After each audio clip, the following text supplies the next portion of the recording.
Artful Confinement. Join us now as we unlock the diverse world of the arts right here in Statesville, North Carolina. Welcome to Discover Statesville, the show that takes you on a captivating journey through the heart of one of North Carolina's most charming towns. Welcome back, friends, neighbors. We are so excited to be here in So Media Studios in the heart of Statesville, North Carolina. We're even more excited that today we are diving into the heart of artistic expression and the arts with John Koppelmeyer, the Executive Director of the Iredell Arts Council. Awesome. Welcome, John. Yeah, thank you. Glad to have Appreciate you. being here. Hello, John. Especially with some good friends That's like right. you guys. Yeah, thank you. See you. So, John, I guess start off by just tell us a little bit about, tell us about the Iredell Arts Council. Yeah.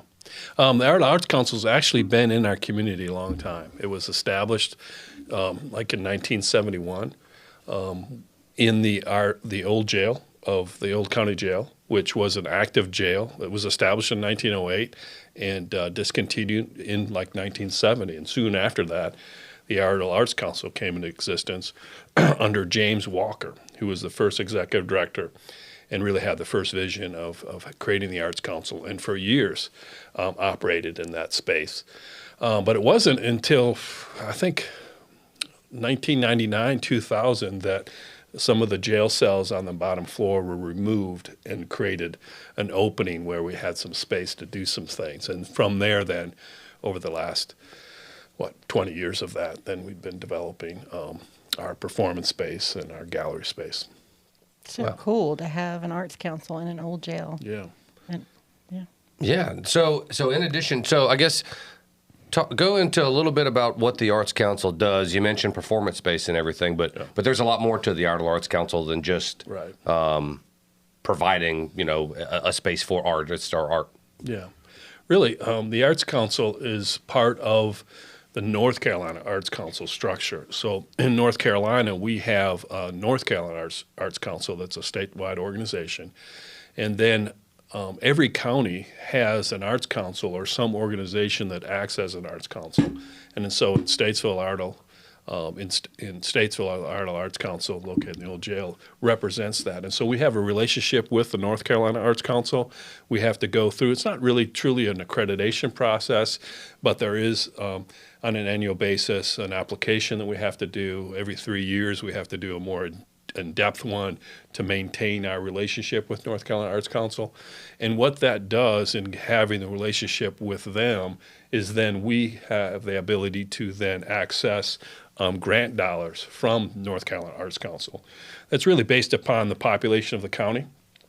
And from that, we're able to use some of those dollars for operating for ourselves, but then we grant out dollars as well to arts organizations or other organizations that are doing some type of art project. And so for the many years of the Arts Council, the majority of what the Iredell Arts Council did was really just be that distributor of money and did very little programming. It's only been in the last maybe 8 years or so that the Arts Council locally has really started developing more programming in our space and relationship with others. But a big part of what we do is distribute dollars to other arts organizations. Because a lot of these organizations rely heavily, I suppose, on that state level funding. Yeah, for sure. It creates an opportunity for them to have funding to be able to get some programming up and running. Real good illustration of the importance of the Arts Council and those dollars was really the pandemic. Because as a result of the pandemic, the state of North Carolina, as all states did, got relief money from the federal government. And there was a first pot of money that came right after the pandemic, that a portion of it was distributed to arts councils. And we had a meeting this week at our state level where we were talking about this. We were given a 3-month period of time where we got dollars from North Carolina Arts Council, and within 3 months we had to distribute that out to arts organizations. And really during that time where everything was shuttered down, those dollars really saved some organizations. Absolutely. It created the opportunity for them to stay in existence while they kind of rode through that time and also try to figure out how to be relevant coming out of a pandemic.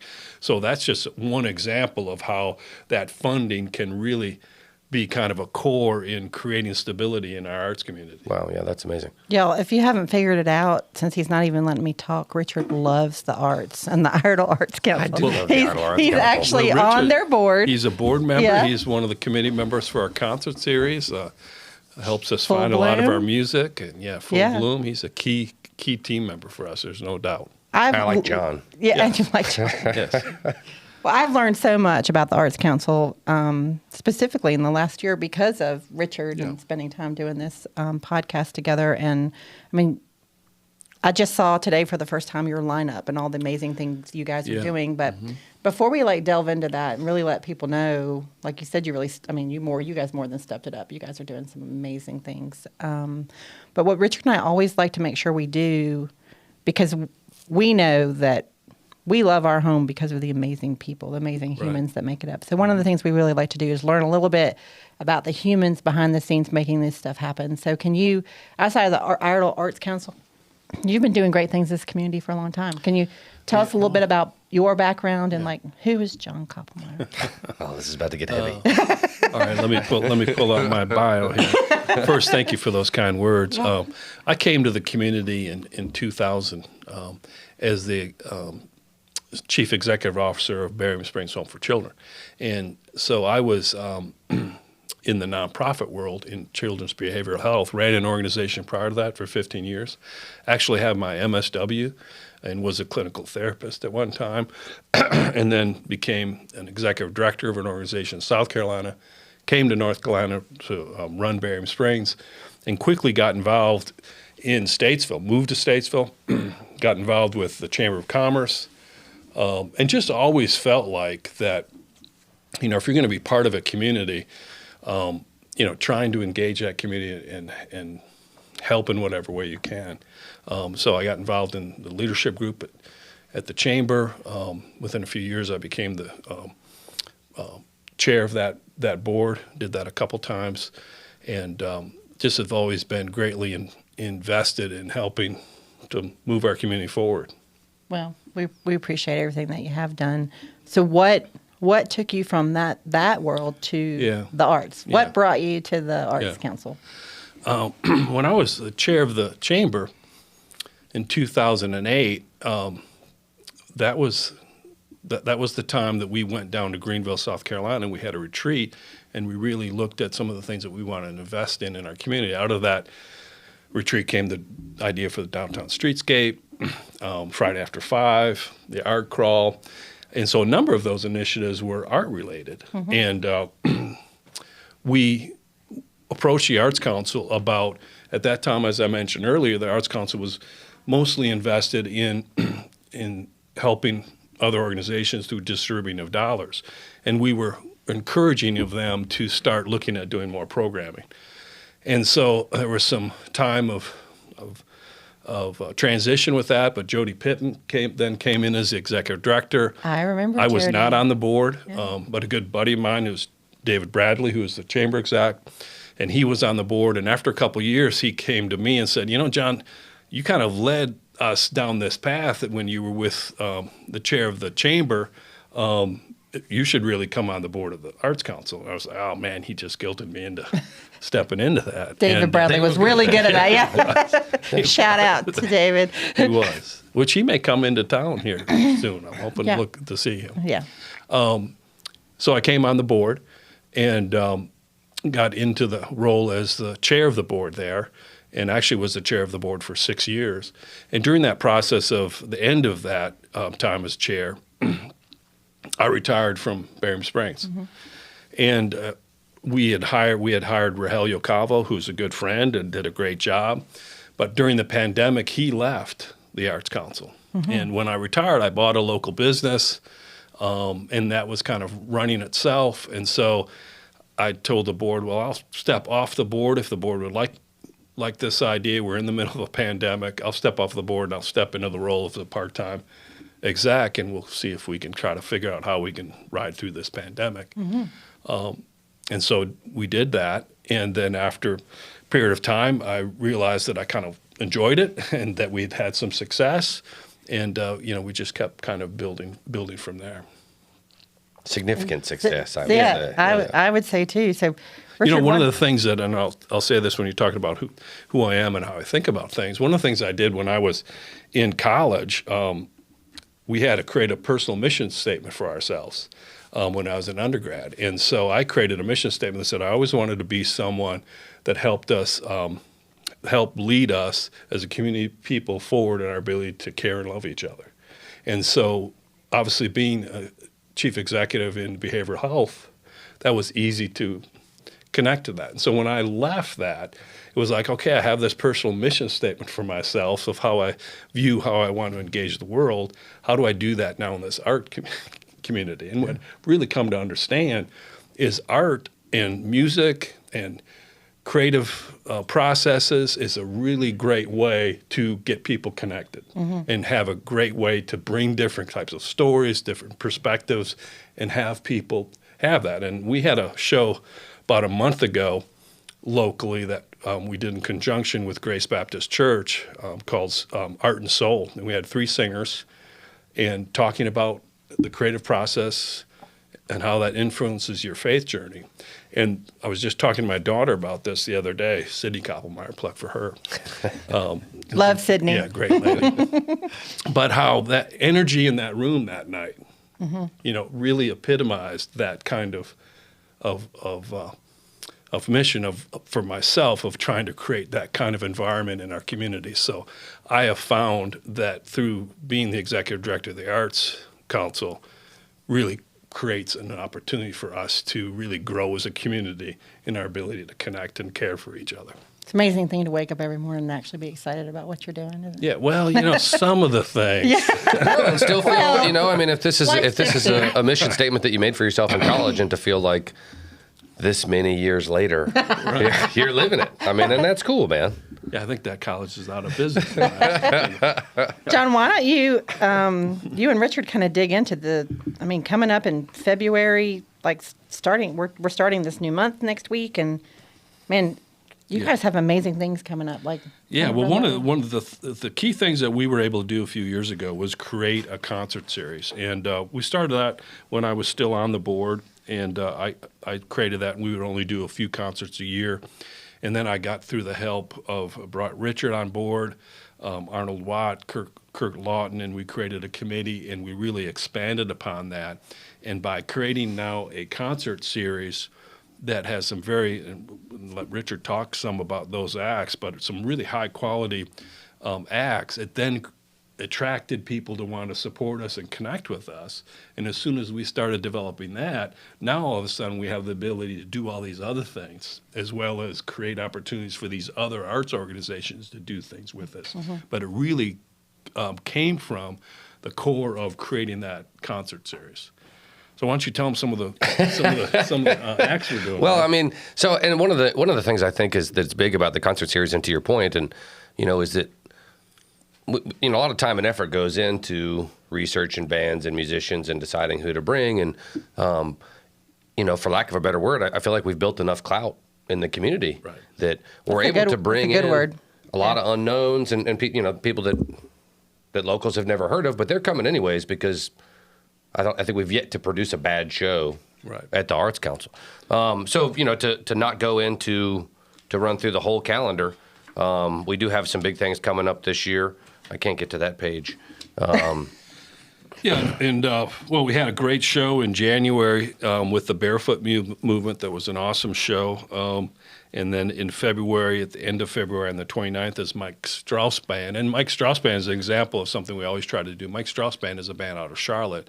And actually, the guitar player, Randolph, is husband of one of our supporters and lives in Mooresville. And so we always try to have 1 or 2 bands that are local bands that we give those kinds of opportunities for. But I know, mentioned Kyshona that we're going to have in March, because I know that's one of your favorites. Yeah, that's so this is a rarity that we would bring back a musician that we've had in the last few years already. Right. But Kyshona came a couple years ago solo, and I think blew everybody away. And so this time she's coming back with a trio, and just a super soulful, really impactful. Yeah. And when I talk about that, I talk about how many, I can't even fathom how many how many bands and musicians I've seen come through the Arts Council, and it's a rarity that I ever buy an album at the end of a show, although they're all good. But I bought hers. It's super powerful. Yeah, and one of the things like Kyshona, for instance, is kind of like how I was speaking about how trying to create an energy and a connectiveness. Kyshona is an example of that. Not only a tremendous quality artist, but she also works with juveniles and works with juveniles in detention centers using her art and her music in a way to connect with those kids. And so as you can imagine, her then singing and sharing stories, it's a very impactful way to use her music to connect with these youth and sharing that story with others, which is kind of a little added topping to the quality of music that she has. Very cool. And so, I think that's the neat part about, and we don't need to run through all the months, but, I think it's great. We have a ton of variety at the old jail. There'll be some shows that are singer-songwriter based. There'll be some shows that are, heavy, dirty blues. Yeah. And there'll be some shows, like we've got a show later this year, OK Cello, that's a solo cello player that does a lot of cool things with a loop. Right. So, there's which will be something that most people haven't ever seen anything like before. Right. And so I think that's one of the coolest things about the Arts Council is the amount of diversity and cultural awareness that comes through there. And we're really just talking about music. So, there's a lot more that happens at the Arts Council other than just the concert series. Right. Well, before you go into education and that cool stuff, one of the things that you guys, I think, launched last year, and I missed it, and then had real FOMO when I saw the photos and everything posted. So I don't want to miss it again this year, but you're doing a pretty cool street concert, right? Yeah, last year. And I'll give Richard a little bit of credit for that. He was This is a good show Richard, for me. Richard gets enough credit. No, it was really his. It was his idea for that, and he was the one that got our first band for that. But taking a street concert, which we do some of that in Statesville, but we using Court Street, which is right in front of the Arts Council. It's a smaller street, but our focus is always bringing in a band that's original, playing original music, eclectic, and also going to draw a diverse crowd.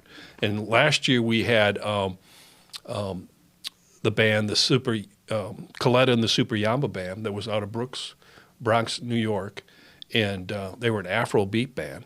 And we probably had about 500 people there, but the diversity, it was a full diverse crowd of folks. And that, again, is something that we're trying to engage, having an artistic presentation, a music presentation in this case, that is a total reflection of our full community. I know that's something you were really high on too. And this year we're bringing in Chawa, which is a Mardi Gras band out of New Orleans. It's going to be big time. Yeah. It's going to be a lot of fun. Wear the fun. carnival dress and the whole thing. Yep. Heavy brass band, big funk. It's going to be a good time. Yeah. You guys are going to have to tie in with our newest restaurant here in Statesville, The Quarter. Well, maybe we can figure that out. Yeah. That's a great idea. Yeah, I'm full of them. I should open them up anyway. So John, talk a little bit about what else happens at the, or through the Iredell Arts Council, or specifically at the old jail, other than just the concert series that we talked about. Well, the other major thing that we do is we put on art series. And so every month we have some art presentation. In January we had Tony Griffin, who's a local artist, and we did a little different. He had a portrait drawings on display, but he also did a demonstration of doing a portrait drawing.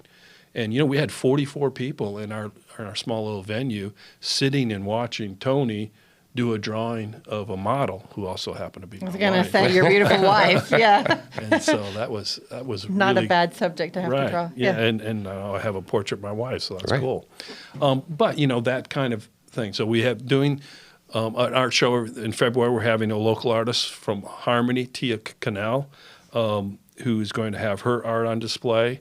And but then we also do some pieces like we do a scholarship show for middle school and high school students, and Kiwani sponsors that. And so giving middle school and high school students an opportunity to have their artwork viewed, but then they also, the first, second, and third place winners of that get a little bit of scholarship money. And they are talented. Yeah, super talented. Yeah.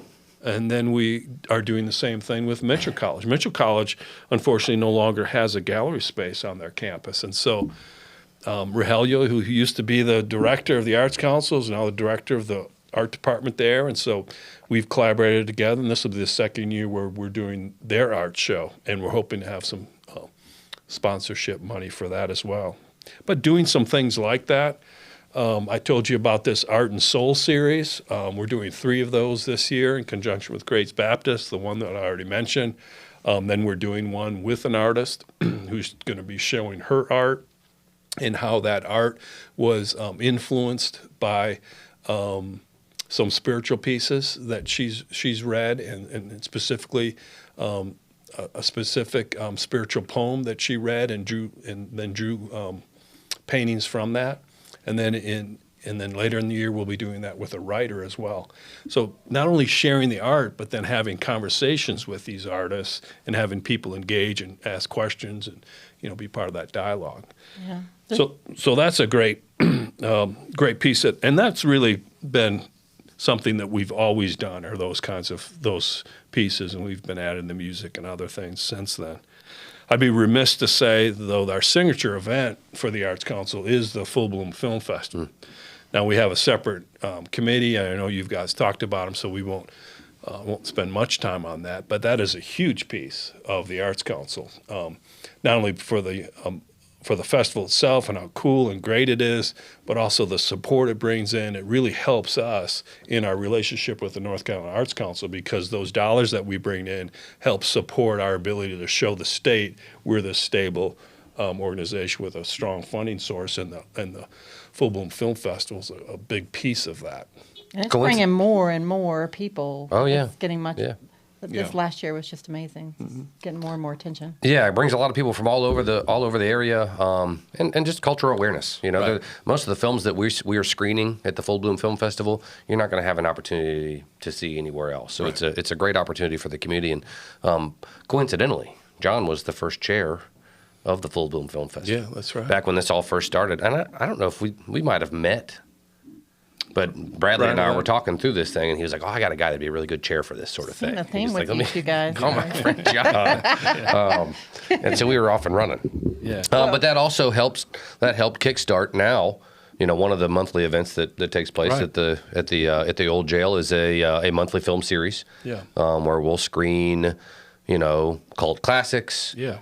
We screened Mamma Mia. Oh, in that January. wasn't that a great time? Sing Was it along. Sing along. That's right. And I loved the costume you wore. I hope we're going to get some photos of that out The on Rocky social Horror media. Picture Show is still happening, Right. right? It's still going to happen. That's going to happen in April. February this month we're going to screen, or in February we're going to screen Oppenheimer. So really a mix of some sort of art house films, cult classic stuff, things that are Oscar contenders, and Right. independent films, and sort of everything in between. We'll have some concert films and things, and just a really great opportunity. We hear from time to time, well, Statesville doesn't have a movie theater, but we have a place where we can screen films for sure. Yeah, Right. definitely a destination. So there's not enough time in our short show to really embrace everything that you guys do. I am excited that a couple weeks ago we had the opportunity to partner with Visit North Carolina, because they had never heard of a Arts Council listening room inside an old jail, and really wanted to come capture that. So we're looking forward to partnering with you to get that out across their airwaves and spotlighting that as part of Statesville in March. That'll be going up on all the channels in March. So we're excited about that. Yeah, that's great exposure for us. Thank you. No, thank you. But one of the things, thank Richard actually, because he's the one. Hey, we've got an arts council in an old jail when they were here. But That guy was stunned when I. yeah, he was like, "What? We need to feature that." But outside of the walls of the old jail and the arts council, before we wrap up the show, and I want to make sure we tell everybody how they can get a hold of you, download this brochure, see all the things that you're doing. But you guys have done a lot with expanding the arts into our community through the mounds on the Greenway. I mean, you guys were involved in that. We have some really cool art on some of our basketball courts. You want to talk about that for a minute before we wrap You things bet. up? The sewer mound project actually had been done several years ago, but during the pandemic again is, how can you be relevant during a pandemic? Right. Well, we can have some artists go out in the community and paint those sewer mounds, and so people are out walking and what have you. And it's been a great partnership with the city and specifically Richard, where we did that, and then we've done 2 murals one in Kimbrough Park And Garfield Park, yeah. Park, which are awesome. And the other part of that collaboration, it wasn't just with the city. We collaborated with Grace Baptist Church, NAACP. and so a whole community of people engaging, and that's been really cool to see. Yeah, it's been a great partnership for sure. Like you said, that it adds a lot. It adds a lot just to that Greenway walk, just to be out there with 8 or 10 different pieces of art, and Right. we got great response on both of the basketball courts. So this is this partnership, I think, has been a good picture of what really Right. Not this one. how the community can really benefit from pooling resources. Yeah, Well, exactly. we're excited to have you here, and I do know your organization being a nonprofit, like you're a part of one. Well, you do have an amazing help in Robin McGuirt. Do you want to Yep. give her a shout out? All the pictures. Right. Yep. She is does very, very awesome. talented. She's a talented artist in her own right, and Yeah. then she does all her social media posts. And She does a great job, but without the volunteers and Right. your kind of supporters, I know you want to give some of them a shout out. So right. I mean, and it's kind of one of those things. As you build success, people want to be part of that and connected to that. When we first kind of started, when I started with the Arts Council 10 years ago, we had trouble finding board members, to be engaged. Now we're at a capacity of board members and people asking to be part of that. And so, on our program, you'll see our board members. Kirk Lawton's our board chair. Arnold Waters, our vice chair. Ed Hayes is our treasurer. Shani Wasson is our secretary. And that's one thing I'll point out. One of the other cool things we do is we do spoken word. And we've got all these local talented people who come out and share emotion through and experiences through poetry and spoken word. It's really a cool event. But then we've got our Full Bloom Film Festival committee, our listening room committee, and then just all the support. Mm-hmm. When I started 10 years ago with the board, we didn't really raise any money. And now we have benefactors at a level, sustainers, patrons, probably over 60 people who are supporting us in one way or other just for the Arts Council, and then another large group, about the same number, who are supporting us. I would be remiss. I want to point out our benefactors because, as I mentioned, the support allows us to do all these different things that we do. So we have Home Run Markets, Jordan Grant Surveying, 220 Cafe, Statesville Convention and Visitors Bureau, Statesville Jewelry Loan, and also Costi and Teresa Goutet are all our benefactors. yeah, wonderful. And then a much longer list. And so we can find this on your website. Yes, sure can. Tell people how to contact you and see this on your website. You can get on our website. A couple of things I really encourage people to do if you're interested in what's going on and engaging and being part of that. Follow us on social media, Facebook, Instagram. Go on our website, Iredell Arts Council. Sign up for our newsletter. We'll send that out monthly, and it gives a listing of all the things that are going to be going on that month. And there's also a Donate Now button on there as well. Absolutely. And so just for anybody that doesn't know, the Arts Council, the old jail, is located, that's the corner of Court and Meeting Street. Yep, Court and Meeting Street, and now we have a wonderful. It we're actually on Court and says Meeting Arts Street, Council. right? Meeting Street is kind of our front entrance, but Court Street has always been that entrance is where people came into the Arts Council. So we have a beautiful sign now that identifies the Arts Council. Also added some additional lights, so we're hard to miss. It has the rotunda sculpture out front, and right so in the corner. And then the other thing, John, if we mentioned earlier about the grant distribution that the Arts Council does. If people are involved with an arts organization or an aspiring artist or musician, if they're interested in those grant opportunities, just reach out to you directly, and you can kind of set them, let them know what the timeline is on applications and things. Yep, definitely. You can reach out to me, mail at IredelLArtsCouncil.org.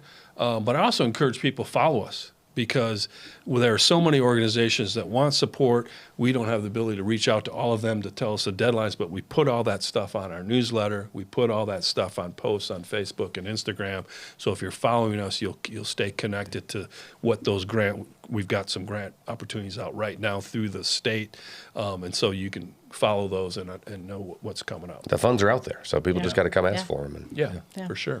Well, John, thank you for everything that you and all of your supporters are doing to grow a community here in Statesville. And we're excited to have you with us today. Yeah, well, thank you guys. Yeah. Thanks. Enjoyed being with y'all. Thanks, everyone. Don't forget, it's time to discover Statesville. There's so much stuff to do. Thank you. Thank you for joining Discover Statesville. You can email us at discover@statesvillenc.com.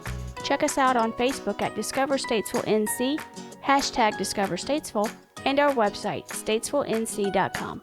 Catch us next week as we continue on our journey to uncover the hidden gems, culinary adventures, entertainment, and to be inspired and enlightened as we discover Statesville.